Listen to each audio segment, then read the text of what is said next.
ನಾನು ಶಿವಮೊಗ್ಗ ಜಿಲ್ಲೆ ರಿಪ್ಪನ್ಪೇಟೆ ತಾಲೂಕು ಮಳವಳ್ಳಿ ಗ್ರಾಮದಲ್ಲಿದ್ದೀನಿ. ಇದು ನಮ್ಮ ಕಸ್ಟಮರ್ ಯತೀಶ್ ಅಂತ. ಇವರು ಆ್ಯಕ್ಚುಲಿ ಪಪ್ಪಾಯಿಗೆ ವೈರಸ್ ಯೂಟ್ಯೂಬಲ್ಲಿ ನೋಡಿಬಿಟ್ಟು ಕಾಂಟ್ಯಾಕ್ಟ್ ಮಾಡಿದ್ದು. ಮತ್ತು ಅಡಿಕೆಗಳು ಸರ್ಚ್ ಮಾಡಿದ್ದಾರೆ, ಗೊತ್ತಾಯ್ತು ಇವ್ರಿಗೆ ಅಡಿಕೆ ನಾಲೆಡ್ಜ್ ಐತೆ ಅಂತ. ಸೊ ಎರಡೂ ನೋಡೋಂಗೆ ಆಗುತ್ತೆ ಅನ್ಕೊಂಡು ಇಲ್ಲಿ ಆನ್ ದ ವೇ ಬೇರೆ ಇಲ್ಲಿ ಹೊಸನಗರ ತೋಟ ನೋಡೋಕೆ ಬಂದಿದ್ದೆ ಒಬ್ರದ್ದು, ಅವ್ರು ಇಂಜಿನಿಯರ್ದು. ಸೊ ಹಂಗೆ ಇಲ್ಲಿ ಬಂದಿದ್ನಲ್ಲ, ಇವ್ರಿಗೆ ಔಷಧಿ ಕೊಟ್ಟು ಇದು ನೋಡೋಣ ಅಂತ ಬಂದೆ. ಬಟ್ ಇಲ್ಲಿ ನಿಮಗೆ ಈ ಭಾಗದ ರೈತರು ಈ ವಿಡಿಯೋಗಳು ನೋಡ್ತಕ್ಕಂಥ ತುಂಬ ಅನುಕೂಲ ಆಗ್ತೈತೆ. ಅದು ಬೆರಳಲ್ಲಿ ಬರ್ತದೆ ನೋಡಿ, ಈ ಕಡೆ ಎಡಗೈತೆ. ಹಾಂ, ರೈಟ್.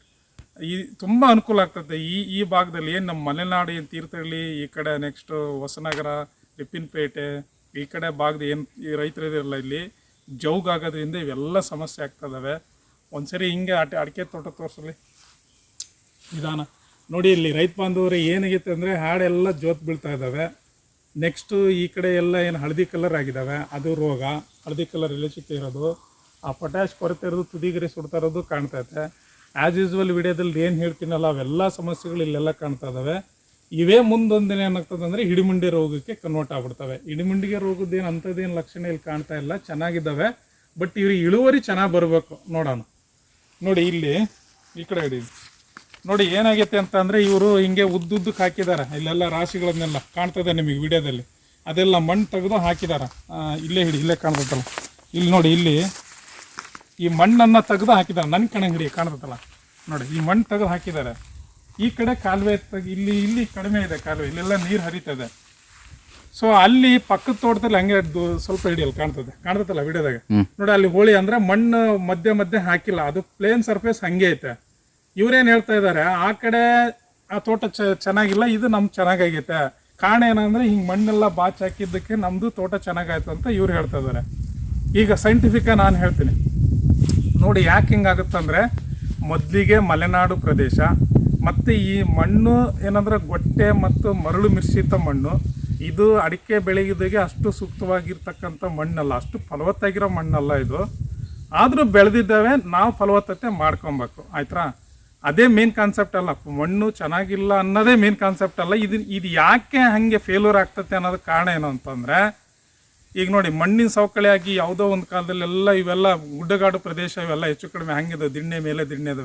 ಈ ತಗ್ಗಿರ್ತಕ್ಕಂಥಲ್ಲೇ ಇವರೆಲ್ಲ ತೋಟ ಮಾಡಿದ್ದಾರೆ. ಯಾಕಂದ್ರೆ ತೇವಾಂಶ ಹಿಡಿದಿಟ್ಕೊಬೇಕಲ್ಲ, ಎತ್ತೆತ್ತರ ಪ್ರದೇಶದಲ್ಲೆಲ್ಲ ಮಾಡೋದು ಕಷ್ಟ. ತೇವಾಂಶ ಇದ್ದಲ್ಲಿ ಮಾಡ್ಕೊಂಡಾರೆ. ಏನಾಗ್ತದೆ, ಮಳೆಗಾಲದಾಗೆ ಈ ಮಣ್ಣು ಒಂಥರ ಮಡ್ಡು ವಾಟರ್ ಮಡ್ಡು ಅಂತ ಕರಿತೀವಲ್ಲ, ಆ ರೀತಿ ಒಂಥರ ಆ ಥರದ ಕೆಸರು ಥರ ಮಣ್ಣು ಅಂತೀವಲ್ಲ, ಹಾಗೆ. ಅಂದರೆ ಅಡಿಕೆ ತೋಟ ಮಾಡ್ಬೇಕು ಅಂತಂದ್ರೆ ಮಣ್ಣಿನ ಕಣಗಳ ರಚನೆ ಫ್ರೀಯಾಗಿರ್ಬೇಕು. ಗೊಚ್ಚ ನೆಲಗಳು ಅಂತ ಕರಿತೀವಲ್ಲ, ರಾವಲ್ ಮಣ್ಣು ಅಂತ ಕರಿತೀವಲ್ಲ, ಅಂಥ ಮಣ್ಣುಗಳು ತುಂಬ ಅದು ಬ್ಯೂಟಿಫುಲ್ ಮಣ್ಣುಗಳು. ಇಲ್ಲೇನಾಗ್ತೈತೆ, ಇದು ಮಣ್ಣು ಅಂತಂದರೆ ಈ ಮರಳು ಸಣ್ಣ ಜಿನುಗು ಮರಳು ಇರ್ತೈತಲ್ಲ, ಅಂದರೆ ಅದು ಕಟ್ಟಡ ಮಾಡೋಕ್ಕೆ ಯೋಗ್ಯವಾಗಿದೆ ಮರಳು ಇರ್ತೈತಲ್ಲ, ಅಂಥ ಮಣ್ಣಿದು. ಆವಾಗ ಏನಾಗ್ತೈತೆ, ಮಣ್ಣು ದಪ್ಪ ಆಗ್ತದೆ, ಆಮೇಲೆ ನೀರು ಚೆನ್ನಾಗಿ ಹಿಡಿದಿಟ್ಕೊತೈತೆ, ಜಾಲ್ಸ್ ಕೆಳಗಡೆ ಹೋಗಲ್ಲ.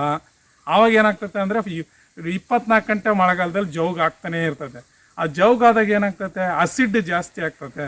ಅಸಿಡ್ ಜಾಸ್ತಿ ಆದಾಗ ಏನಾಗ್ತೈತೆ, ಈ ಗಿಡಗಳು ನ್ಯೂಟ್ರಿಷನ್ ತಗೊಳಕ್ ಆಗೋದೇ ಇಲ್ಲ. ಅಂದರೆ pH ವ್ಯಾಲ್ಯೂ ಮಣ್ಣಿಂದು 6.5 7 ಇದ್ರೆ ಯೋಗ್ಯವಾದ ಮಣ್ಣು. ಇದೇನಾಗ್ತೈತೆ, ಮಳೆಗಾಲ ಫುಲ್ ಬರೀ ಹಿಂಗೆ ಆಗೋದ್ರಿಂದ ಅಲ್ಲೆಲ್ಲ ಕಸ ಕಡ್ಡಿಗಳು ಗಳ್ತು ಅಸಿಡ್ ಜಾಸ್ತಿ ಆಗ್ತತ್ತಲ್ಲ, ಅದು ಆಮ್ಲ ಜಾಸ್ತಿ ಆಗೋದ್ರಿಂದ ನ್ಯೂಟ್ರಿಷನ್ ತಗೊಳಕ್ಕಾಗಲ್ಲ. ಆವಾಗ ಏನಾಗ್ತೈತೆ, ಹ್ಯಾಡುಗಳು ಜೋತ್ ಬೀಳೋದು, ಫುಡ್ ಇದ್ರೂ ತಗೊಳಕ್ಕಾಗಲ್ಲ. ಏನೆಲ್ಲ ಸಮಸ್ಯೆಗಳು ಎಲೆಗಳ ಮೇಲೆ ಅದು ಬಾಧಿತ ಆಗ್ತದೆ. ಮತ್ತು ಆಮೇಲೆ ತೇವಾಂಶ ಭಾಳಷ್ಟು ಇರೋದ್ರಿಂದ ಏನಾಗ್ತೈತೆ ಅಂತ ಅಂದರೆ ಎಲೆ ಚಿಕ್ಕೆ ರೋಗ. ಈ ರೋಗಗಳಿಗೆ ಸಂಬಂಧಪಟ್ಟದ್ದು ಭಾಳ ಬೇಗ ಅಟ್ಯಾಕ್ ಆಗ್ತದೆ. ನೆಕ್ಸ್ಟ್ ಆಮೇಲೆ ಕೀಟನಾಶಕ, ಅಂದರೆ ಏನು ಕೀಟಗಳಿಗೆ ಪ್ರಭೇದ ಇರ್ತಕ್ಕಂಥದ್ದು ಸಕ್ಕಿಂಗ್ ಪೇಸ್ಟ್ ಏನು ಇರ್ತಾವಲ್ಲ, ಅವೇ ತುಂಬ ಡ್ಯಾಮೇಜ್ ಮಾಡ್ತವೆ, ಅವು ಸಹಿತ ಪ್ರಾಬ್ಲಮ್ ಆಗ್ತದೆ. ಇವ್ರು ಅದಕ್ಕೆ ಹೇಳಿದ್ರು ಏನಂತಂದರೆ, ಈ ಕಾಲುವೆ ತೆಗ್ದಿದ್ದೀನಿ, ಈ ಕಾಲುವೆ ಅದಕ್ಕೇ ತೆಗಿಬೇಕು, ಇದೆಲ್ಲ ನೀರು ಹೋಗ್ತಾನೆ ಇರ್ಬೇಕು. ನೋಡಿ, ಇಂಥ ಬೇಸಿಗೆ ಆದರೆ ಸುಮ್ಮನೆ ನೀರು ಕಾಲುವೆ ಹೋಗ್ತಾನೆ ಇತ್ತು. ಇಲ್ಲೇನು ಡ್ರಿಪ್ ಹೊಡೆದ್ರಿಲ್ಲ, ಅಲ್ಲಿ ಮೇಲ್ಗಡೆ ಹೊಡಿತಾರೆ. ಯಾಕಂದ್ರೆ ತೆಂಬ ಇರ್ತತ್ತಲ್ಲ, ತೆಂಬಿರೋದ್ರಿಂದ ನೀರೆಲ್ಲ ಜಪಿಸ್ತಿರ್ತದೆ ಕೆಳಗಡೆ. ಡೌನ್ ಇದ್ದಲ್ಲಿಂದ ನೀರು ಹರಿತಾನೆ ಇರ್ತೈತಿ. ಮತ್ತು ಏರೋಬೇಷನ್ನೇ ಗಿಡಗಳಿಗೆ ಆಗಲ್ಲ ಅಂತ ಅಂದರೆ ಜೌಗೆ 24 ಗಂಟೆ ಆಗ್ತೈತೆ ಅಂದರೆ ಮತ್ತೆ ಹೆಂಗೆ ಆ್ಯಸಿಡ್ ಜಾಸ್ತಿ ಆಗಿ ಮತ್ತೆ ಹಾಳಾಗ್ತದೆ. ಇದು ಇಂಥ ನೆಲಗಳಿಗೆ ಮಸ್ಟ್ ಆ್ಯಂಡ್ ಶುಡ್ ಮಣ್ಣು ಪರೀಕ್ಷೆ ಮಾಡಿಸಿ ಸುಣ್ಣ ಹಾಕಿದರೆ ಈ ಆಸಿಡ್ ಎಲ್ಲ ಭೂಮಿಯಾಗಿರೋದು ಹೋಗ್ತದೆ, ಸರಿ ಹೋಗ್ತದೆ. ನೋಡಿ, ಇದು ಹೋಳಿ ಮಾಡಿ ಹಾಕಿದಾರಲ್ಲ, ಈಗ ಈ ಮಣ್ಣೆಲ್ಲ ಬಾಚ್ ಹಾಕಿದ್ರಲ್ಲ, ಅಂದರೆ ಮೇಲೆ ಒಂದು ಅರ್ಧ ಅಡಿ 1 ಅಡಿಯಷ್ಟು ಮಣ್ಣು ಬಾಚ್ ಹಾಕಿದ್ರಲ್ಲ, ಕೆಸರಿನ ಅಂಶ ಎಲ್ಲ ರಾಡಿಯಾಗಿರೋದೆಲ್ಲ ಹೋತಲ್ಲ, ಕೆಳಗಡೆ ಗಟ್ಟಿನೆಲ್ಲ ತಾನೇ ಇರೋದೀಗ ಯತೀಶ್. ಅವಾಗ ಏನಾಗ್ತದೆ, ಮಣ್ಣು ಫ್ರೀ ಆಯ್ತದು, ಅವು ಜೌಗ್ ಆಗೋದು ಕಡಿಮೆ ಆಯ್ತು, ಅದಕ್ಕೆ ಗಿಡ ಚೆನ್ನಾಗಾಯ್ತು ನಿಮ್ಮದು. ಅದೇ ನಿಮ್ಮ ದೊಡ್ಡಪ್ಪರ ತೋಟದಲ್ಲಿ ಏನಾಗೈತೆ ಅಂದ್ರೆ ಅದು ಅಷ್ಟು ಚೆನ್ನಾಗಿಲ್ಲ ಅಂತ ನೀನೇ ಹೇಳ್ದೆ. ಅದಕ್ಕೆ ಅಂದ್ರೆ ಅದು ಹಂಗೆ ಆಗಿರೋದು. ನಾನು ಹೇಳೋದೇನಂದ್ರೆ ಹಿಂಗಿರೋದ್ರಿಂದ ಇದನ್ನ ಎಲ್ಲ ತೆಗೆದ್ಬಿಟ್ಟು ಈ ಕಡೆ ಹರಡಿ ಈ ಕಾಲುವೆ ಹಿಂಗೆ ಇರ್ಲಿ ಇದೀಗ ಕಾಲುವೆ. ಆಮೇಲೆ ಇದಕ್ಕೆ ರೋಟ್ರಿ ಬೇಸಾಯ ಮಾಡಕ್ಕೆ ಇದನ್ನೆಲ್ಲ ದಾರಿ ಮಾಡ್ಕೊಳ್ಳಿ, ಸುಣ್ಣ ಹಾಕಿ ಅವಾಗ ಸರಿ ಆಗ್ತದೆ. ನ್ಯೂಟ್ರಿಷನ್ ಕರೆಕ್ಟಾಗಿ ಕೊಟ್ಟರೆ ಸರಿ ಹೋಗ್ತದೆ. ಆಮೇಲೆ ರೈತ ಬಾಂಧವರೇ ಇನ್ನೊಂದು ನಾನು ಹೇಳೋದು, ಈಗ ನಾನು ಅಂಗಡಿಯಲ್ಲಿ ಇದ್ದಾಗ ಈ ಮಾಹಿತಿ ಹೇಳೋಕ್ಕೋಸ್ಕರನೇ ಭಾಳ ಇಷ್ಟಪಟ್ಟು ವಿಡಿಯೋ ಮಾಡಿ ಹಾಕ್ತಾ ಇರೋದು. ಈಗ ಹೇಳ್ತಾ ಇರೋದು ಏನಂದರೆ, ಇವತ್ತು ಆರ್ಗ್ಯಾನಿಕ್ ಫರ್ಟಿಲೈಸರ್ ಏನು ಮಾಡ್ತಾರೆ, ಒಂದು ಪ್ರತಿಷ್ಠಿತ ಕಂಪ್ನಿ ರೈತ ಪಕ್ಕದ ಮನೆಯನ್ನು ತೊಗೊಂಡಿದ್ದ. ಆದರೆ ನನ್ನ ಕಸ್ಟಮರ್ ನನ್ನ ಹತ್ರ ಬಂದಿದ್ದ. ಆತ 6 ಎಕರೆಗೆ 1,60,000 ರೂಪಾಯಿ ಮೆಟೀರಿಯಲ್ ತೊಗೊಂಡಿದ್ದಾನೆ ಆರ್ಗ್ಯಾನಿಕಲ್ಲಿ. ಆತ ಒಂದು ಗಿಡಕ್ಕೆ ಒಂದು 44 ರೂಪಾಯಿ ಖರ್ಚುವರೆಗೂ ಬಂದಿದೆ. ಅದು ನಾನು ಹೇಳೋದು ನಿಮಗೆ, ಒಂದು ವರ್ಷಕ್ಕೆ ಒಂದು ಸರಿ ಅಂದರೆ ನೀವು ಮೇ ಜೂನಿಗೆ ಗೊಬ್ಬರ ಹಾಕಿದರೆ NPK ಗೊಬ್ಬರ, CMS, zinc, boron, iron, manganese, ಏನು ಗ್ರೌತ್ ಪ್ರಮೋಟರ್ ಇರ್ತಕ್ಕಂಥ ಉತ್ತೇಜನಕಾರಿ ಗೊಬ್ಬರ, ಬೇವಿನ ಹಿಂಡಿ, 4G 3G ಇವನ್ನೆಲ್ಲವೂ ಮಿಕ್ಸ್ ಮಾಡಿ ಹಾಕಿದರೆ 16 ರೂಪಾಯಿ ಮ್ಯಾಕ್ಸಿಮಮ್ ಬರ್ತದೆ. ಬೇವಿನ ಹಿಂಡಿನೇ ನಾನು ಹಾಕ್ತೀನಿ ಅಂದರೆ 18 ರೂಪಾಯಿ ಬರ್ತದೆ ಒಂದು ಗಿಡಕ್ಕೆ ಒಂದು ಟೈಮ್ ಹಾಕಕ್ಕೆ. ಆ ಕಂಪ್ನಿಯನ್ನು ಒಂದು ಟೈಮ್ ಹಾಕಕ್ಕೆ ಎಷ್ಟು ಮಾಡಿದ್ದಾನೆ, 44 ರೂಪಾಯಿ ಮಾಡಿದ್ದಾನೆ. ಇದನ್ನು ಯಾಕೆ ಹೇಳ್ತಾ ಇದ್ದೀನಿ ಅಂತಂದರೆ, ನನಗೆ ಬಿಸ್ನೆಸ್ ಆಗಲಿ ಅಥವಾ ಅನ್ನೋದಲ್ಲ, ಮಾರ್ಕೆಟಲ್ಲಿ ಏನು ರೇಟ್ ಕೊಟ್ಟರೆ ನಮಗೆ ಏನು ಸಿಗ್ತೈತೆ ಅನ್ನೋದು ತುಂಬ ಇಂಪಾರ್ಟೆಂಟು. ಅವರೆಲ್ಲ 44 ರೂಪಾಯಿ ಕೊಟ್ಟರು ಕೂಡ ಆರ್ಗ್ಯಾನಿಕ್ ಕಂಪ್ನಿಯವರು ಹೇರಳವಾಗಿ ಸಾರಜನಕ, ರಂಜಕ, ಪೊಟ್ಯಾಶ್ ಕೊಡೋಕ್ಕಾಗೋದೇ ಇಲ್ಲ. ಆರ್ಗ್ಯಾನಿಕ್ ಗೊಬ್ಬರ ಇಷ್ಟು ತಗೊಂಡ್ರೆ ನಿಮಗೆ NPK ಗೊಬ್ಬರ ಇಷ್ಟು ಪ್ರಮಾಣದಲ್ಲಿ ಸಿಗ್ತದೆ. ನೀವು ಅದಕ್ಕೆ NPK ಗೊಬ್ಬರನೇ ಇಷ್ಟೇ ಪ್ರಮಾಣದಲ್ಲಿ ತಗೊಂಡು ಗಿಡಕ್ಕೆ ಎಷ್ಟು ಬೇಕಂತ ಜ್ಞಾನ ಇತ್ತು ಅಂತ ಅಂದರೆ, ಆ ಎಲೆಗಳು ಅವನ್ನೆಲ್ಲ ನೋಡಿದಾಗ ಯಾವ್ಯಾವ ಮಹಾಪೋಷಕಾಂಶಗಳು, ಲಘು ಪೋಷಕಾಂಶಗಳು ಕೊರತೆ ಐತೆ ಅಂತ ನಾವು ಗುರುತಿಸಿದ್ರೆ, ನಮಗೆ ಆ ಜ್ಞಾನ ಇದ್ದರೆ ಸೀಮೆ ಗೊಬ್ಬರ, ರಾಸಾಯನಿಕ ಗೊಬ್ಬರನ ತಗೊಂಡೋಗಿ ಕೊಟ್ಟರೆ ಮತ್ತು 16 ರೂಪಾಯಿ ಖರ್ಚು ಬರೋದು. ಮತ್ತು ನಾನು ಇದನ್ನೇ ಮಾಡ್ತಾ ಇರೋದು ರೈತರಿಗೆ. ನೀವು ಆರ್ಗ್ಯಾನಿಕ್ ಗೊಬ್ಬರ ಇಷ್ಟು ತಗೊಂಡು ಇಷ್ಟು ಪೋಷಕಾಂಶಗಳು ಸಿಗ್ತವೆ, ಇಳುವರಿ ಬರೋಲ್ಲ, ಖಂಡಿತ ಬರೋಲ್ಲ. ಗಿಡಗಳ ಆರೋಗ್ಯ ಚೆನ್ನಾಗಿರ್ತೈತೆ, ಮೆಚುರಿಟಿ ಬರಬೇಕು. ಈಗ 100 ಕ್ವಿಂಟಲ್ ಅಡಿಕೆ ಬೆಳಿಬೇಕಂದ್ರೆ 3-4 ಗೊನೆ ನೀವೇನು ಮಾಡಿಲ್ಲ ಅಂದ್ರೆ ಬಿಟ್ಟಿರ್ತವೆ. 6, 7, 8, 9 ರೀತಿ ಬಿಡ್ಬೇಕಂದ್ರೆ ಪೋಷಕಾಂಶಗಳು ಚೆನ್ನಾಗಿ ಬೇಕು, ಕೀಟಗಳ ನಿರ್ವಹಣೆ ಚೆನ್ನಾಗಿ ಮಾಡಿರಬೇಕು, ನೀರು ಮ್ಯಾನೇಜ್ಮೆಂಟು, ಜೋಗ ಆಗದಿರೋದು ಇವೆಲ್ಲವೂ ಮಾಡಿದರೆ 100 ಕ್ವಿಂಟಲ್ವರೆಗೂ ಮಾಡ್ಬೋದು. ಬೇಡಪ್ಪ, ಭಾಳ ಜನ ಹೇಳ್ತಾರೆ ನಮ್ಗೆ 80 ಬಂದರೆ ಸಾಕಂತ. 80 ಕಣ್ಣು ಮುಚ್ಕೊಂಡು ಮಾಡ್ಬೋದು ವೈಜ್ಞಾನಿಕವಾಗಿ ಮಾಡಿದರೆ. ಇದೊಂದು ಬೇಸಿಕ್ ನಾಲೆಡ್ಜ್ ನಾನು ನಿಮಗೆ ಹೇಳೋದು. ಹೆಂಗೆ ಕಂಪ್ನಿಗಳು ನಿಮಗೆಲ್ಲ ನಿಮಗೆ ಜ್ಞಾನ ಇಲ್ಗಿದ್ದಕ್ಕೆ, ಸರಿಯಾಗಿ ಇಲ್ಲಿದ್ದಕ್ಕೆ, ಸೈಂಟಿಫಿಕ್ ಇಲ್ಗಿದ್ದಕ್ಕೆ ಯಾಮಾರಿಸ್ತಾರೆ ಅಂತ.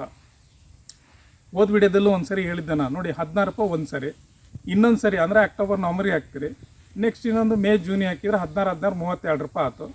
ಒಂದು ಸರಿ ಔಷಧಿ ಹೊಡೆದ್ರೆ ಇವೆಲ್ಲ ಏನು ಪ್ರಾಬ್ಲಮ್ ಆಗಿತ್ತಲ್ಲ ಹೇಳಿದ್ರೆ, ಇವೆಲ್ಲವೂ ಔಷಧಿ ಕಾಂಬಿನೇಷನ್ ಮಾಡಿಕೊಟ್ರೆ ನಿಮಗೆ ಸರಿಯಾಗಿ 1 ಎಕರೆಗೆ 5,200-300 ರೂಪಾಯಿ ಬರ್ತದೆ ಖರ್ಚು ಒಂದು ಎಕರೆಗೆ.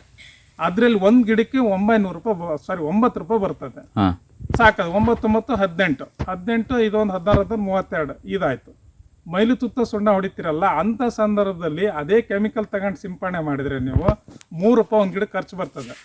ಅದು ಒಂದು ಎಷ್ಟು, ಒಂದು 3 ಎಳ್ಳೆ 6, ಒಂದು 6,000 ರೂಪಾಯಿ ರೊಕ್ಕ ದಿನ ಈ ರೀತಿ ಮ್ಯಾಕ್ಸಿಮಮ್ ಬರ್ಬೋದು. ಟೋಟಲ್ ಒಂದು ವರ್ಷಕ್ಕೆ ಒಂದು ಟೈಮ್ ಅಂದರೆ 2 ಟೈಮ್ ಗೊಬ್ಬರ, 6 ತಿಂಗಳಿಗೆ 6 ತಿಂಗಳು ಒಂದ್ಸತಿ ಗೊಬ್ಬರ, 6 ತಿಂಗಳಿಗೆ 6 ತಿಂಗಳು ಒಂದ್ಸತಿ ಔಷಧಿ, ಮತ್ತು ಅದ್ರ ಮಧ್ಯೆ ಬರೀ ಹಿಂಗಾರ ಉದುರ್ತಾ ಇರ್ತದೆ. ಮಳೆಗಾಲದಲ್ಲಿ ಮೇ, ಜುಲೈ, ಆಗಸ್ಟಲ್ಲಿ ಉದುರ್ತಾ ಇರ್ಬೋದು, ಈಗ ಫೆಬ್ರವರಿ ತಿಂಗಳಲ್ಲಿ ಉದುರ್ತಾ ಇರ್ಬೋದು. ಈಗ ಟೆಂಪ್ರೇಚರ್ ವೇರಿಯೇಷನ್, ಹವಾಮಾನ ವೈಪರೀತ್ಯ ಇರೋದ್ರಿಂದ ಈ ಟೈಮಲ್ಲೂ ನೀವು ಔಷಧಿ ಹೊಡೆದ್ರೆ ಅದು 3 ರೂಪಾಯಿ 6 ರೂಪಾಯಿ ಸೇರಿದರೆ 56 ರೂಪಾಯಿ ಸಾಕು ನಿಮಗೆ. ಬೇಡ ಬೇರೆ ಏನೆಲ್ಲ ಪ್ರಾಬ್ಲಮ್ ಆಗೈತೆ ಎಲ್ಲವೂ ಸರಿ ಮಾಡ್ಬೇಕು ಅಂದ್ರೆ 65 ರೂಪಾಯಿ ಮ್ಯಾಕ್ಸಿಮಮ್ ಹೇಳಿರೋದು ಟೋಟಲ್ ಒಂದು ಗಿಡಕ್ಕೆ. ಪ್ಯಾಕೇಜ್ ತಗೊಂಡ್ರೆ ನೀವು ಆರಾಮ್ಸೆ ಇದರಲ್ಲೇ ಕಂಟಿನ್ಯೂಷನ್ ಮಾಡ್ಬೋದು. ಯಾವುದನ್ನು ಸುಳ್ಳು ಹೇಳ್ತಾಯಿಲ್ಲ, ನಾನು 3 ವರ್ಷ ಅನುಭವ ಇರೋದಕ್ಕೆ ಮಾಡಿಸಿ ಆ ರೇಂಜಿಗೆ ಅಡಿಕೆ ತೆಗೆದು ಕೊಟ್ಟೋದಕ್ಕೇ ಹೇಳ್ತಾ ಇರೋದು.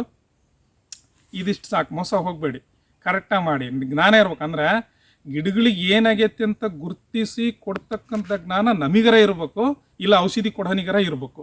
ಇಬ್ಬರಿಗೂ ಇಲ್ಲ ಅಂದರೆ 44 ಅಲ್ಲ 100 ರೂಪಾಯಿವರೆಗೂ ಹಾಕಿದ್ರೆ ಗಿಡಗಳು ಸಮರ್ಪಕವಾಗಿ ಬರೋಲ್ಲ. ಭಾಳ ಜನ ಫೋನ್ ಮಾಡಿ ಹೇಳ್ತಾ ಇದ್ದಾರೆ, ಸರ್ ನಮ್ಮ ಕಾಸ್ಟ್ ಭಾಳ ಆಗ್ತೈತೆ, ಮೊನ್ನೆ ನಿಮ್ದು ವಿಡಿಯೋ ನೋಡಿದೆ, ನೀವೇ ತೋಟ ತೊಗೊಳ್ಳಿ ಮಾಡ್ಕೊಳ್ಳಿ ಅನ್ನೋತಕ್ಕಂಥ ರೈತರು ಭಾಳ ಜನ ಕಾಂಟ್ಯಾಕ್ಟ್ ಮಾಡಿದರೆ ವೆರಿ ಗುಡ್. ಬಟ್ ಆದರೆ ಜ್ಞಾನ ಭಾರಿ ಇಂಪಾರ್ಟೆಂಟ್. ಜ್ಞಾನ ಇದ್ರೇ ಏನೆಲ್ಲ ಮಾಡ್ಬೋದು. ಜ್ಞಾನನೇ ಇಲ್ಲ ಅಂತ ಅಂದರೆ ಏನೋ ತೊಗೊಂಡು ಏನೋ ಮಾಡಿದರೆ ಒಂದು ಹೆಚ್ಚು ಆಗುತ್ತೆ, ಒಂದು ಕಡಿಮೆ ಆಗ್ತೈತೆ, ನಿಮ್ಮ ಇಳುವರಿ ಸರಿಯಾಗಿ ಬರೋಲ್ಲ. ಸೊ ಇದು ಈ ವಿಡಿಯೋದಲ್ಲಿ ನೀವು ಗಮನಿಸ್ತಿರೋದು. ಇನ್ನೊಂದು ಅತಿ ಮುಖ್ಯ ಮಾಹಿತಿ ಹೇಳ್ತಾ ಇದ್ದೀನಿ, ರೈತ ಬಾಂಧವರು ನನಗೆ ಭಾಳ ಜನ ಫೋನ್ ಮಾಡ್ತಿರ್ತೀರಿ, ನಾವೇನು ಮಾಡ್ತೀವಿ ಅರ್ಜೆಂಟಿಗೆ ಏನು ಮಾಡ್ತೀವಿ ಎಲ್ಲ ಡೀಟೇಲ್ ಹೇಳೋಕ್ಕಾಗಲ್ಲ, ಬಿಸಿ ಶೆಡ್ಯೂಲ್ ಇರೋದ್ರೆ ಏನು ಮಾಡ್ತೀನಿ, ಸುಳಿ ಕೊಳೆ ರೋಗ ಬಂದಿತ್ತೆ ಅಂತಾರೆ, ಒಂದು COC ತಗೊಳಪ್ಪ, ಕ್ಲೋರೋಪರಿಪಾಸ್ ತಗೊಂಡು ಹಾಕ್ಯಂಡು ಸಿಂಪಡಣೆ ಮಾಡು ಅಂತ ಹೇಳ್ತೀನಿ, ಒಂದು ಗಮ್ ಹಾಕಿ ಹೊಡಿ ಅಂತ ಹೇಳ್ತೀನಿ. ಬಟ್ ರೋಗ ಏನೋ ಹರಿತು, ಓಕೆ. ನೆಕ್ಸ್ಟ್ ಆ ನ್ಯೂಟ್ರಿಷನ್ ಸರಿಯಾಗಿ ಕೊಡಲಿಲ್ಲ ಅಂತಂದ್ರೆ ಮತ್ತೆ ಅವೇ ಗಿಡ ವೀಕ್ ಆಗಿ ಮತ್ತೆ ರೋಗ ಅಟ್ಯಾಕ್ ಆಗ್ತದೆ. ಇದಕ್ಕೆ ಯಾರು ಹೊಣೆ? ನಾನು ಹೊಣೆ ಅಲ್ಲ, ನೀವೇ ಹೊಣೆ ಆಗುತ್ತೆ. ಯಾಕಂದರೆ ಒಂದು ಅರ್ಥದಲ್ಲಿ ಒಂದು ಲೈನಲ್ಲಿ ಹೇಳೋದು ಉಪಯೋಗ ಇಲ್ಲ, ಆದರೆ ಡೀಟೇಲ್ ಆಗಿ ಅದ್ರ ಏನು ಅದೇ ಹೇಳಿದ್ನಲ್ಲ ಜ್ಞಾನ, ಅವೆಲ್ಲ ಮೈಕ್ರೋ ಮ್ಯಾಕ್ರೋ ನ್ಯೂಟ್ರಿಯೆಂಟ್ಸು, ಇನ್ಸೆಕ್ಟಿಸೈಡ್, ಕೀಟಗಳ ಬಾಧೆ, ರೋಗಗಳ ಬಾಧೆ, ಪ್ರೋಟೀನ್ ಮತ್ತು ನ್ಯೂಟ್ರಿಷನ್ ಇರ್ತಕ್ಕಂಥ ಮ್ಯಾನೇಜ್ಮೆಂಟ್ ಮಾಡಿದೆ ಆ ಗಿಡ ಚೆನ್ನಾಗಿರ್ತದೆ, ನಿಮಗೆ ಈಲ್ಡ್ ಬರ್ತದೆ. ಇನ್ನೊಂದು ಅತಿ ಮುಖ್ಯವಾದ ಮಾಹಿತಿ, ಈ ಕ್ಲೋರೋಪರಿಪಾಸ್ ಹೊಡಿತೀವಿ, 50 EC 20 EC ತಗೊಳ್ತೀವಿ, ಲ್ಯಾಂಬ್ಡಾ ತೊಗೊತೀವಿ, 2.5 EC 5 EC ತಗೊಳ್ತೀವಿ, ಮತ್ತು ಇದು ಏನು ಕ್ವಿನಲ್ಪಾಸ್ 25 EC ತಗೊಳ್ತೀವಿ. ಹಿಂಗೆ ಬೇರೆ ಬೇರೆ ಕೀಟಗಳಿಗೆ ಮೊನೊಕೊಟೋಪಾಸ್ ತಗೊಳ್ತೀರಿ. ಬೇರೆ ಬೇರೆ ಕೀಟನಾಶಕಗಳನ್ನು ನೀವು ಬಳಸ್ತಾ ಇದ್ದರೆ ತುಂಬ ಒಳ್ಳೆಯದು. ಆಲ್ಮೋಸ್ಟ್ ಆಲ್ ಹಿಂಗಾರ ಉದುರೋದಕ್ಕೆ, ಹರಳು ಡ್ರಾಪ್ ಆಗೋದಕ್ಕೆ ಹೆಚ್ಚಾಗಿ ಹುಳುಗಳಕ್ಕಿಂತ ಕೀಟಗಳ ಬಾಧೆ ಭಾಳ ಇರ್ತದೆ. ಸಕ್ಕಿಂಗ್ ಪೇಸ್ಟ್ ಏನು ರಸ ಹೀರೋ ಕೀಟಗಳಿಂದನೇ ಭಾಳ ಇರ್ತದೆ. ನೀನು ಅಂಥ ಟೈಮಲ್ಲಿ ಎಲಿಗೂ ಅದನ್ನೇ ಕ್ಲೋರೋ 20 ತೊಗೊಂಡು ಹೊಡೆಯೋದೆ, ಮತ್ತು ಹಿಂಗಾರಕ್ಕೂ ಟೋಟಲ್ 20 ಅದೇ 20 EC ತೊಗೊಂಡು ಹೊಡೆಯೋದು ಅಂತ ಅಂದರೆ ಒಂದೇ ಪ್ರಭೇದಕ್ಕೆ ಸಂಬಂಧಪಟ್ಟದ್ದು ಮಾಡಿದ್ರೆ ಕೀಟನಾಶಕ, ಅದು ಗಿಡ ಆ ಹುಳ ಇತ್ತಲ್ಲ ಅದನ್ನ ಔಷಧಿ ಕುಡಿದು ಅದು ಬಗ್ಲಂಗೆ ಮತ್ತೆ ಹಾರಾಟ ಮಾಡ್ತಾ ಇರ್ತದೆ.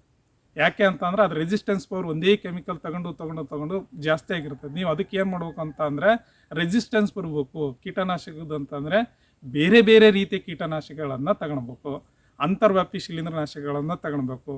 ಆಮೇಲೆ ಏನು ಈ ಸಿಸ್ಟಮ್ಯಾಟಿಕ್ಕು, ಕಾಂಟ್ಯಾಕ್ಟು, ಬ್ರಾಡ್ ಸ್ಪೆಕ್ಟ್ರಮ್ಮು ಇಂಥ ಕೀಟನಾಶಕಗಳು ಚೇಂಜ್ ಮಾಡ್ತಾ ಇರಬೇಕು. ಆವಾಗ ಏನಾಗ್ತೈತೆ, ಆ ಮೋಡ್ ಆಫ್ ಆ್ಯಕ್ಷನ್ಸ್ ಬೇರೆ ಬೇರೆ ಇರ್ತದೆ.